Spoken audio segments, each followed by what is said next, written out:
What would you like the power to do? Bank of America. All right. Well, good morning, everybody. Thank you for joining us. I am Brian Schoaf, Vice President of Public Policy here at the Detroit Regional Chamber. We are excited to have you here joining us at the Kresge Foundation stage for our next program.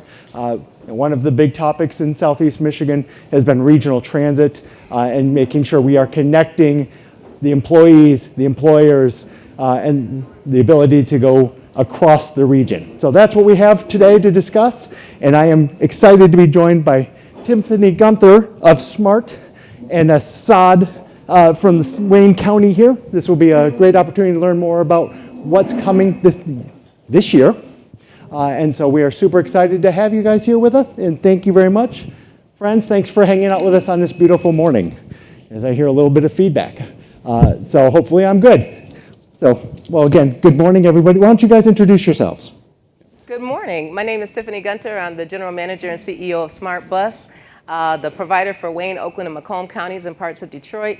Hopefully soon, all of Wayne County. And so we're happy to be here today. We're a transportation service provider. We're a community partner. We provide over 7.9 million rides per year, and that number is still growing as we continue to sort of heal and stabilize and optimize post-pandemic. We also offer microtransit services as a pilot program in many communities throughout Southeast Michigan. That is curb-to-curb service to solve for what we have all known for a long time to be the last mile, first mile problem of working with fixed route transit. And we have a team of dedicated individuals sort of around the room. You can wave your hands. We're excited to be here and have this conversation today. So thank you so much for having us.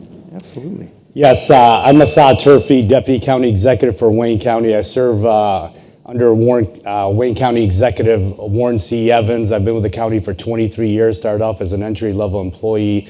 I've held 9 different positions in those 23 years, so definitely learned a lot, experience. I used to be one of those DDOT law enforcement officers on the DDOT buses, so I did a little stint of that in my law enforcement career, so I've gotten a different perspective on transit throughout my entire 23-year career at Wayne County, so excited for what's next. We're going to get rid of those opt-out communities in Wayne County and really connect all 43 communities in Wayne County. So,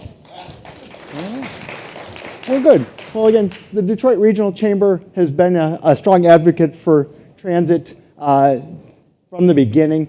We found a 1913 Detroiter magazine article that talked about the importance of regional transit. At that point, it was about streetcars.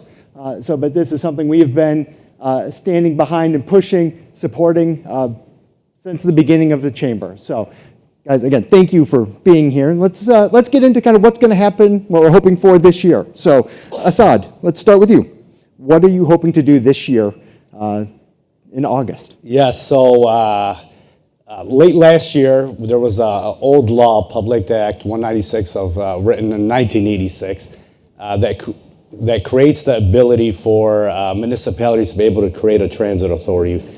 In Wayne County, we use that public act to create the Wayne County Transit Authority, which every 4 years, historically, we go out to the Wayne County voters to decide on a public transit millage. The problem with that millage was it allowed the ability for local communities. I guess we're going to use this instead. All right, less feedback. Do we want to turn these ones off, or so we don't get? Okay, you'll turn them off. All right, good. All right, yep.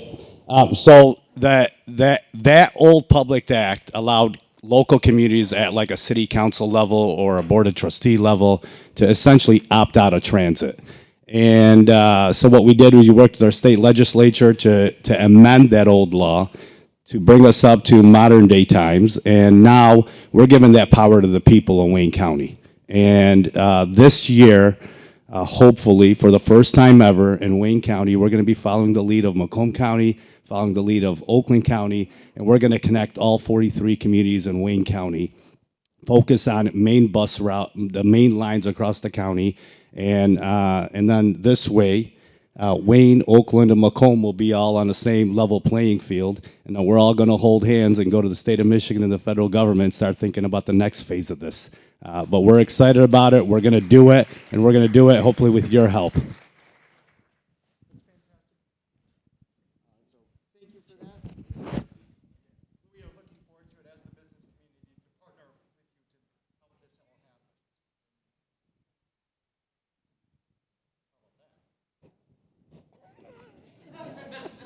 I share. Thank you, Tiffany. Again, we as the Chamber are super excited to be a partner with you guys on this, and we look forward to engaging all of you to help make all of this happen. So, Tiffany, what does this mean, passing that millage right now? Why does it matter, and what does it mean for the residents of Wayne County? That is a huge question. How much time do I have? So this is so significant. I've been working in public transportation for 21 years in some capacity. I don't believe it myself sometimes, but what I will tell you is when I started at SimCog, the question of how do we solve for public transit was on their minds then and had been for decades even prior. So having what they called Swiss cheese for transit, where some communities you just had to go around, meant that you couldn't access jobs, you couldn't access healthcare, you couldn't access opportunities for educational achievement. That, with this effort that Wayne County's team and Assad is leading, is going to solve for those gaps. Right now, we touch about 500,000 businesses within a quarter mile of our services. This solves for it so that we touch just about every major employment center in the region, meaning that if you want to have the opportunity and you compete for that, you can get there.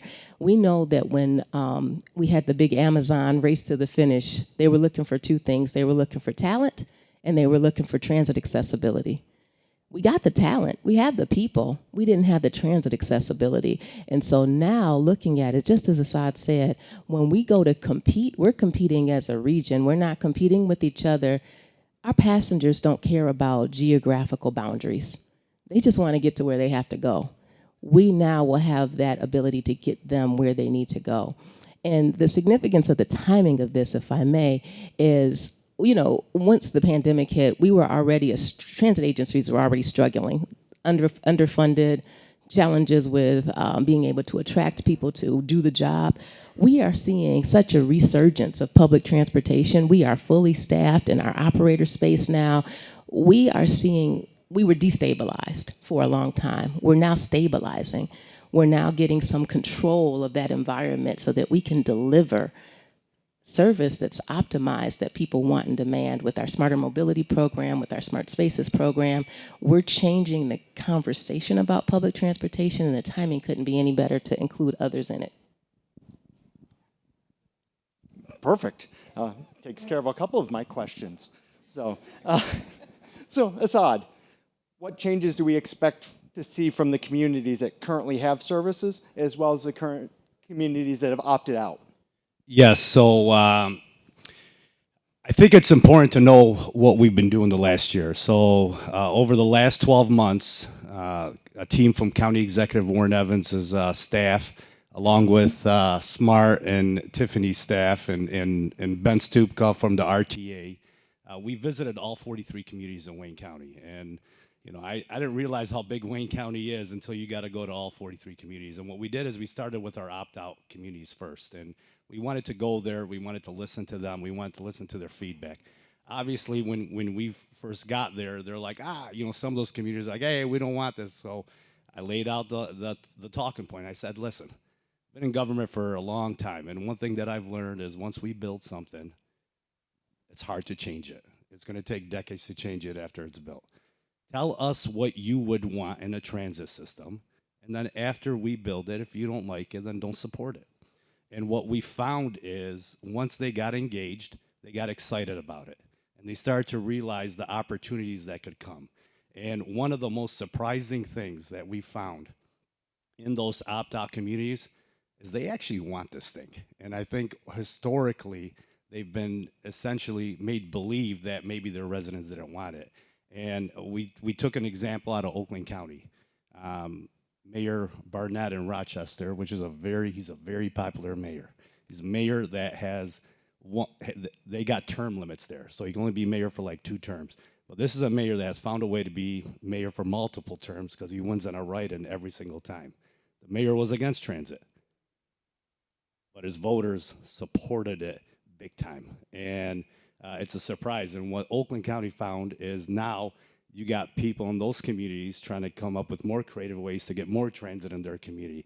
So going around to those opt-out communities really engaged them and got their buy-in.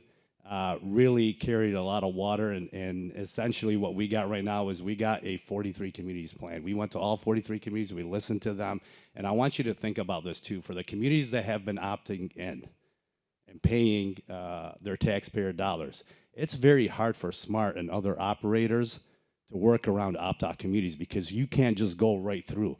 If you got employees that work in the city of Detroit and they live out in Canton, you can't just get on a bus and go down Michigan Avenue to Canton Township. Just can't do that.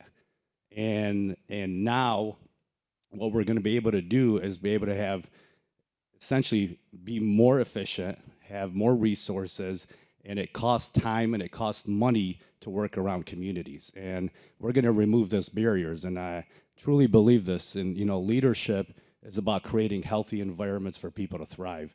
And if we look at today, we're sitting in this building here, the Hudson's building.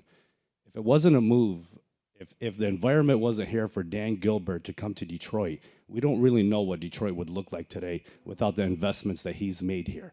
It's our job in government and in other places in leaderships to create the healthy environment for people to bring their employees to work. And if we're able to move people around, then we'll have the opportunities like Bedrock and Dan Gilbert's operations and Rock to be able to invest in the city here. And if the businesses come, then the people will move here. And when the people move here, they're gonna need housing. And when they need housing, they're gonna need stores and they're gonna need to shop. And that's exactly how an economy's ran. And it all starts with transit, and it's so important. And I'll tell you this, in my career as I progressed up, I didn't really understand all this. And I kind of found myself in a transit world. I never ever imagined I would be here. I would never imagine I'll be talking about transit. I'm a former law enforcement guy.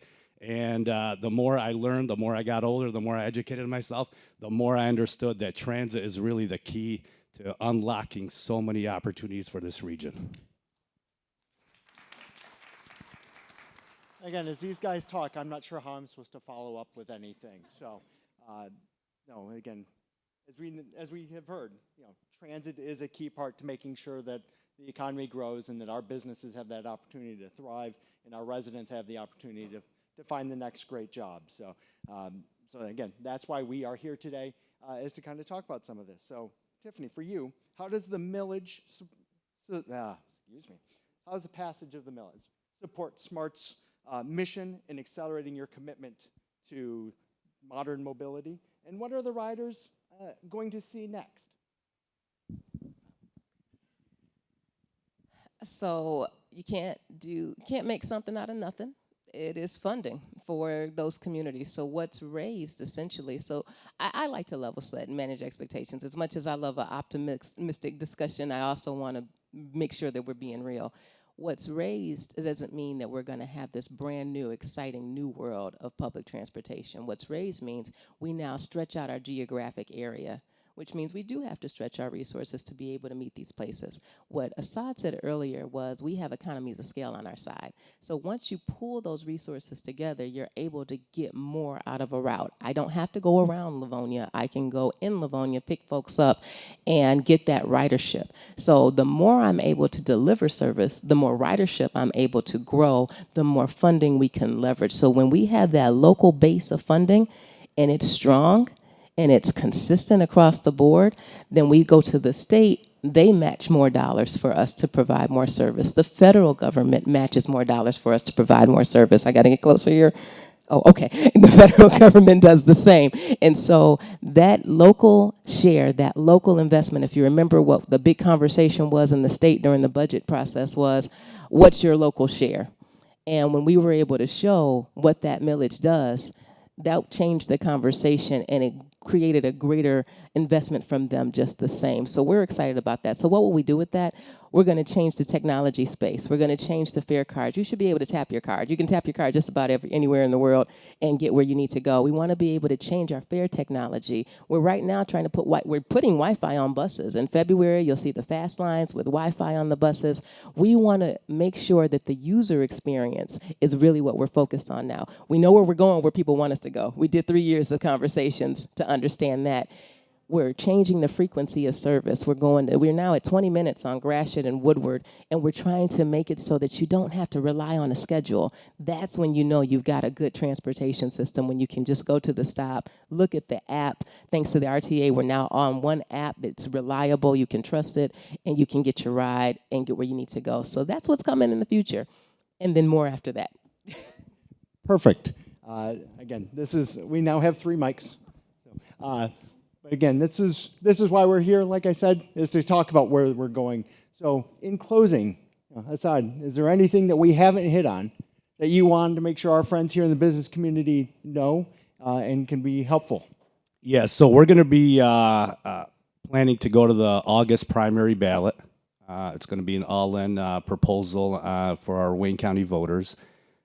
We're going to start working on a campaign here in the early spring. So I think any investment that you can make into that campaign to help educate the voters of Wayne County and the importance of transit, we will appreciate your help. This is a collaborative effort with all 43 communities, our business community, our residents, our everyone included, and we want to do this together. This isn't a plan that's being ran by the Wayne County Executive's Office. This is a plan being ran by all of us. And Tiffany, what do you got?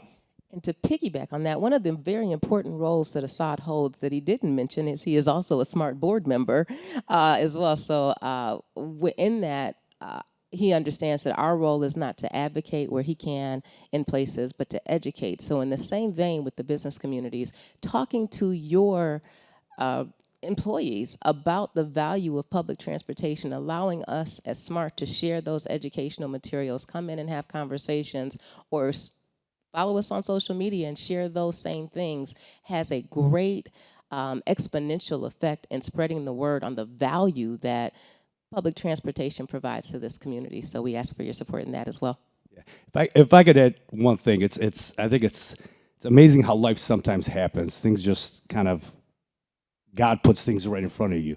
So a few years back, we had a vacancy. I was chief of staff for Wayne County Executive Warren Evans, and we had a vacancy on the Wayne County Transit Authority. And it was one of those transit authorities that it was hard to fill the position. I was like, hey, you know what? I'll go ahead and do it. My first meeting, they elected me chairman. And that was my introduction to transit. And then from there, everything evolved. But I'm glad it happened, and I'm excited about what's next. And Tiffany, you're doing a great job at SMART, and you got a great team out there. I see Harmony, her CEO, out there. But SMART is doing a wonderful job, and I'm really excited about what's going to be coming here in the future. So I think this is the first step in some greatness for the region. Well, great. Well, I think the key takeaway that I'm hearing for the business community is we need to be engaged.